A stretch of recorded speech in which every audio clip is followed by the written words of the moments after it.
You have a right to know not only where your tax dollars are going, but also that they are being used appropriately.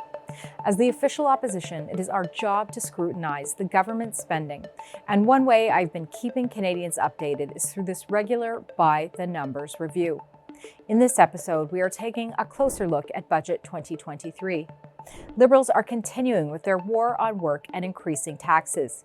This means Canadians are being punished for working by losing even more of their paychecks. Budget 2023 included almost $43 billion in new initiatives over the next 5 years. This represents a net increase in new spending of $22 billion, and Justin Trudeau is reaching into your wallet to pay for it.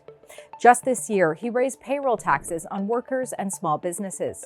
Someone earning above $66,600 will be forced to pay an extra $255 to the mandatory CPP tax this year. That same worker will also have to pay an extra $50 in EI. These two taxes alone represent over $300 lost. Likewise, the carbon tax increase on fuel, which jumped to 14 cents per litre on April 1st, making it more expensive for Canadians to heat their homes and get to work. The Parliamentary Budget Officer shows the carbon tax will cost the average family between $402 and $847 in 2023, even after the rebates. By 2030, Trudeau's two carbon taxes could add 50 cents per litre to the price of gasoline, fueling Canada's affordability crisis. Justin Trudeau's inflationary spending has also caused the cost of food and groceries to skyrocket. While the grocery rebate announced in the budget will give up to $234 for a single adult to cover the rising cost of food that his inflationary deficits help cause. However, the Canada's Food Price 2023 report predicts that a family of four will spend up to $1,065 more on food this year, $598 more than the $467 rebate that they would receive. The fact is, 1 in 5 Canadians are skipping meals because they can't afford groceries, and food bank usage was at an all-time high last year. Food Banks Canada recorded 1.5 million visits to food banks in just 1 month, which is over a 35% increase in the year prior. Justin Trudeau's grocery rebate just gives a very small portion of the money back to Canadians that he already clawed away from them. It won't solve the cost of living crisis for struggling Canadians.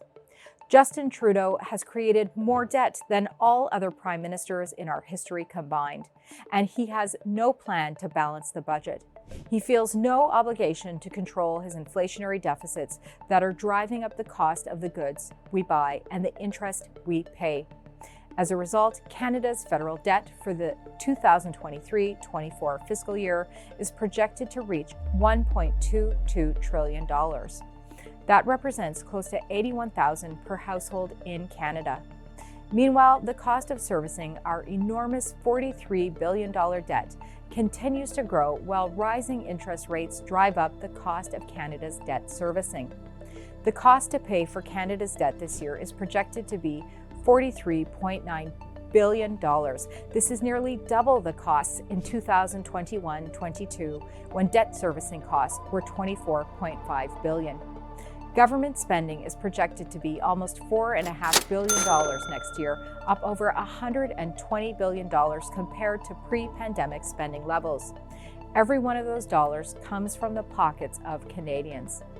The Prime Minister has no respect for the Canadian taxpayer, and this budget is only making Canada's cost of living crisis worse. Conservatives will continue to hold him and his government accountable for their inflationary spending by voting against this budget and fighting for your hard-earned tax dollars.